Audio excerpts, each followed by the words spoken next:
अब हम देखेंगे क्वेश्चन, क्या क्वेश्चन पूछा जाएगा आपसे एग्जाम्स में। तो इसके लिए मैं क्या करूँगा, एक क्वेश्चन ऐसा उठाएंगे जो आपके लिए बहुत ही कॉन्सेप्चुअल रहेगा, ठीक है। और वो क्वेश्चन आपको आपकी स्क्रीन पे मिलेगा, ओके। वो क्वेश्चन क्या होने वाला है आपकी स्क्रीन पर मिलेगा और अपनी स्क्रीन पर आप देखते रहिए। मैं वो क्वेश्चन लिखूंगा यहाँ पर। ये IES 2020 का पेपर है, ESE 2020 कन्वेंशनल में आया हुआ ये क्वेश्चन है। चलिए देख लीजिए क्या है क्वेश्चन। मैं क्वेश्चन यहाँ पर लिख दे रहा हूँ।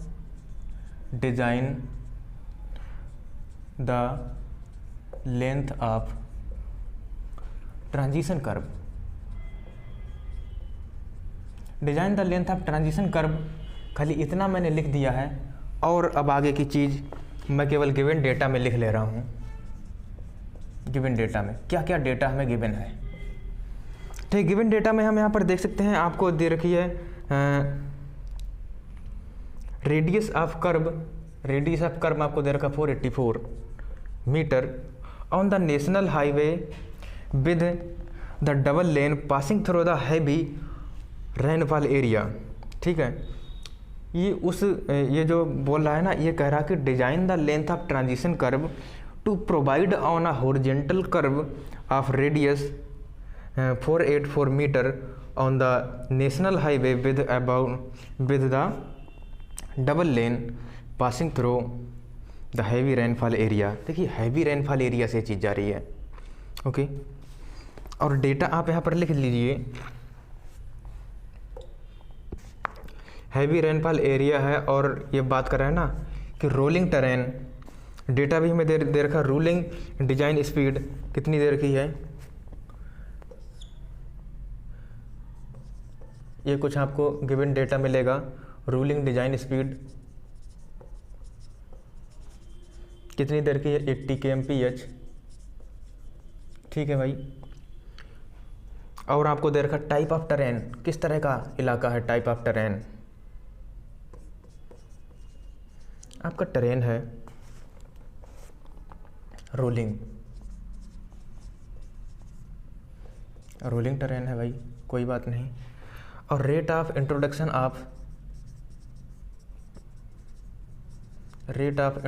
ऑफ सुपर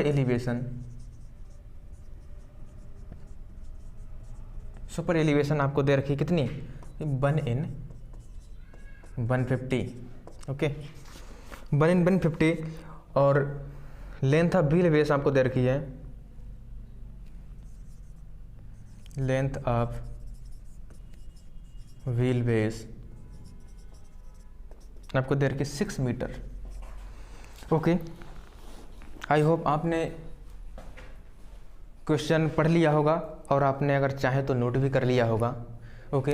तो मैं क्वेश्चन स्क्रीन से हटा दे रहा हूँ और आप ये क्वेश्चन सामने देखिएगा जो बोर्ड पे लिखा हुआ है। आप ये क्वेश्चन देखिएगा जो मैंने बोर्ड पे लिख रखा है। Length of the design the length of transition curve given data में दे रखा है। रेडियस ऑफ कर्व आपको दे रही 484। इतनी रेडियस ऑफ कर्व का नेशनल हाईवे था जो पास कर रहा था, डबल लेन का नेशनल हाईवे था जो पास कर रहा था एक माउंटेनियस रीजन से। माउंटेनियस नहीं बल्कि एक ऐसे इलाके से जहाँ पर हैवी रेनफॉल हो रही थी, ओके। रीजन अपना माउंटेनियस नहीं था, एक ऐसे इलाके से जहाँ पे हैवी रेनफॉल हो रही थी। तो भाई उस सिचुएशन में रीजन तो अपना प्लेन और रोलिंग टेरेन था। तो उस सिचुएशन में हमें क्या करना है भाई, उस सिचुएशन में हमें ट्रांजिशन कर्व की डिज़ाइन करना है। ट्रांजिशन कर्व को डिज़ाइन करना है तो हम क्या जानते हैं, ट्रांजिशन कर्व को डिज़ाइन करने के लिए हमें क्या करना होगा। पहला अप्रोच, 3 अप्रोच को फॉलो करना होता है। पहला अप्रोच अपना क्या है, पहला अप्रोच है rate of on the basis of rate of change of centrifugal acceleration. Rate of change of centrifugal acceleration formula length of transition curve का BQ/CR बोल सकते हैं या फिर BQ/RK बोलिए, ठीक है। लेकिन हमने यहाँ पर आपको एक चीज़ और बताई थी, वो BQ/RK, लेकिन यहाँ पर हमें B मीटर पर सेकंड में रखना होगा। हमें जो हमने मॉडिफाइड फार्मूला बनाया था वो क्या था, 0.0214 BQ/RK। लेकिन इसके लिए हम पहले K की वैल्यू निकाल लेते हैं। हमें क्या फार्मूला पता है, 80/75 प्लस कितना B, देखिए 80/75 प्लस कितना स्पीड कितनी देर की 80 की MPH, 80 लीजिए आप। और आप यहाँ से क्या देख पा रहे हैं, ऊपर 80 है, नीचे कितना है 155 है। ठीक है, अगर 160 होता तो हम 0.5 लिख सकते थे, लेकिन यहाँ पर 0.5 से कुछ ज़्यादा एक लिख लेते हैं भाई। 0.51 मैंने लिख लिया है यहाँ पर। अब देखिए, अब आपको करना क्या है, length of transition curve calculate कर लेनी है। Okay, length of transition curve आपको कैलकुलेट कर लेनी है। कितनी मिलेगी लेंथ, लगाइए फार्मूला 0.0214 इंटू B की वैल्यू कितनी है 80 की पावर 3 R की वैल्यू कितनी 484 इंटू K की वैल्यू कितनी 0.51। ओके, यहाँ से आप निकालेंगे क्या लेंथ ऑफ ट्रांजिशन कर्व आपको मिलेगी। आप कैलकुलेट इसको करिए। मैं लिख दिया 43 पॉइंट समथिंग, इतनी मिल गई है। और दूसरा अप्रोच हमें यहाँ पर तुरंत लगाना है, क्योंकि आप यहाँ पर देखिए 2 लेन का क्या है, हाईवे है हमारे पास 2 लेन का हाईवे है। तो सिचुएशन में हम क्या करेंगे, जो इंट्रोडक्शन ऑफ सुपर एलिवेशन है वो बाय द सेंटर लाइन हमको करना होगा। सेंटर लाइन के थ्रू हमें इंट्रोडक्शन ऑफ सुपर एलिवेशन करना होगा। तो इस सिचुएशन में आप क्या देखेंगे, length of transition curve E into N W plus WE। लेकिन ये देखिए E की वैल्यू, E क्या है, E है अपना सुपर एलिवेशन, कैलकुलेट कर सकते हैं ना आप। क्योंकि यहाँ पर हमने डिजाइन ऑफ ट्रांजिशन कर्व की बात करी है, कोई दिक्कत नहीं, लेकिन हमें डिजाइन स्पीड दे रखी है ना, रूलिंग डिजाइन स्पीड। तो डिजाइन स्पीड जहाँ पर दे रखी होती है वहाँ पर सेंटर सुपर एलिवेशन का फार्मूला क्या होता था, B²/225R बताया था ना। B²/225R प्रीवियस वीडियो को देख लीजिए अगर आपने नहीं देखा तो। B² की वैल्यू लगाइए, B² B का मतलब 80 का स्क्वायर/225 इंटू R। आप 80 का स्क्वायर करिए अपन 225 करिए और R की वैल्यू 484 करिए। यहाँ पर जो भी चीज़ मिल रही है आप इसको लिख लीजिए कितना है। ठीक है, यहाँ पर आपको मिलेगा, सुपर एलिवेशन का भी आपको कॉन्सेप्ट क्लियर हो जाना चाहिए।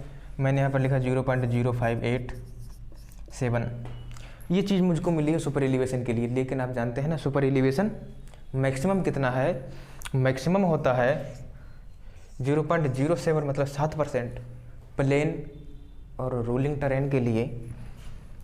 लेकिन ये चीज़ हमारी कितनी है 0.587, 7 से कम है ना। तो ठीक है, 7 से कम है तो मैं यहाँ पर 5.87% यहाँ पर लिख दे रहा हूँ। और वही मुझको ये करना है ना कि ये जो मुझे फार्मूला मैंने लिया है यहाँ पर E की वैल्यू पुट करूँगा कितनी 0.0587। ओके, और क्या करना, N की वैल्यू, N कितना दे रखा है, इंट्रोडक्शन ऑफ सुपर एलिवेशन 150 लीजिए। और क्या करना है W मतलब मैंने क्या कहा था, लेंथ ऑफ व्हील बेस, कोई लेंथ ऑफ व्हील बेस कह सकते हैं या फिर बोल सकते हैं विड्थ ऑफ पेमेंट। तो यहाँ पर 6 दे रखा, कोई दिक्कत नहीं, ज़्यादा दिमाग लगाने की ज़रूरत नहीं है। Plus WE, what is the WE, W is the extra widening. मैंने जब एक वो लिया था, मैंने जब सुपर एलिवेशन का वीडियो बनाया था तो मैंने वहाँ पर बताया था एक्स्ट्रा वाइडनिंग के बारे में, कुछ एक्स्ट्रा वाइडनिंग के बारे में मैंने कुछ बताया था। वहाँ पर बोला था कि अगर रेडियस ऑफ कर्व कितनी है, अगर रेडियस ऑफ कर्व 300 मीटर से ज़्यादा है तो वहाँ पर एक्स्ट्रा वाइडनिंग प्रोवाइड नहीं कराते। यहाँ पर हमको मिल रहा है ना कि radius of curve 484 is greater than the 300, hence extra widening not required, extra widening required नहीं, इसकी वैल्यू हम 0 कर सकते हैं। तो बस इसकी वैल्यू 0 कर देते हैं और जो भी चीज़ है इसकी 150 से मल्टीप्लाई और 6 से मल्टीप्लाई करने के बाद जो भी वैल्यू आएगी हमको यहाँ पर लिख लेना है। तो वो वैल्यू कितनी आएगी वो आप देख सकते हैं और आप कैलकुलेट करके बताइए। ओके, वो वैल्यू आप कैलकुलेट करके बताइए कितनी आएगी। तो वो वैल्यू मैंने लिख दी है यहाँ पर 30.81 मीटर। नेक्स्ट ये देखिए मैंने क्या किया था, यहाँ तक मैंने ये अप्रोच कर दी थी, दूसरी अप्रोच यहाँ तक गई है और तीसरी अप्रोच ये जाएगी, दिख रहा है नहीं, तीसरी अप्रोच में हम क्या करेंगे, लेंथ ऑफ ट्रांजिशन कर्व को कैलकुलेट करने के लिए हमारा क्या फार्मूला था, एम्पेरिकल फार्मूला था भाई। एम्पेरिकल फार्मूला हमारा प्लेन और रोलिंग टेरेन है यहाँ पर दिया हुआ, तो यहाँ पर 2.7 लीजिए और b²/r करिए, तो 2.7 यहाँ पर कोई क्राइटेरिया नहीं है कि b की वैल्यू मीटर में रखें या kmph में लिखें, लेकिन जो दी है वही लिखो। 80 kmph दे रखी है, बस वही लिखना है और नीचे 484 करना है रेडियस ऑफ कर्व की वैल्यू। और आगे देखेंगे आपकी वैल्यू यहाँ पर 33 के आसपास आ रही होगी, लेकिन हमें अप्लाई कौन सी करनी है, हमें लेंथ ऑफ ट्रांजिशन कर्व देखना है। हमने 3 वैल्यूज़ निकाली है, 43.87 निकाली है according to the rate of change of centrifugal acceleration. दूसरी वैल्यू निकाली है on the basis of introduction to the super elevation 30.81, और तीसरी वैल्यू हमने निकाली है 33 बोल सकते हैं आप। इसको कैलकुलेट करके देखिए कितनी आएगी। अब इसमें जो भी मैक्सिमम है हमको वो वैल्यू प्रोवाइड करानी है। Hence we can say that the design length of transition curve is 43.87 metre. Okay, I hope आपको ये चीज़ यहाँ पर समझ में आई होगी। यहाँ पर हमने जो क्वेश्चन लिया है लेंथ ऑफ ट्रांजिशन कर्व का क्वेश्चन लिया है, ये प्रीवियस ईयर गेट में आया हुआ था और आप देख सकते हैं कितना आसान, प्रीवियस ईयर गेट में नहीं बल्कि ईएससी में पूछा गया था 2020 में। तो देख सकते हैं कितना आसान टाइप का क्वेश्चन था। अगर आप होते तो आप क्या कर सकते थे, अटेम्प्ट कर सकते थे। ओके, तो फिर आप देख सकते हैं इसमें जो भी चीज़ आपको समझ नहीं आई है आप उसको कमेंट बॉक्स में कमेंट करिए, और आपने अगर चैनल को सब्सक्राइब नहीं किया तो थोड़ा सब्सक्राइब करिए। और बाकी मिलते हैं नेक्स्ट वीडियो में, और कोई भी कमेंट हो तो आप कमेंट कर सकते हैं हमें। डाउट के लिए लिंक दे रखा होगा व्हाट्सएप ग्रुप का, तो आप उसमें डाउट को लिख सकते हैं। Okay, thank you.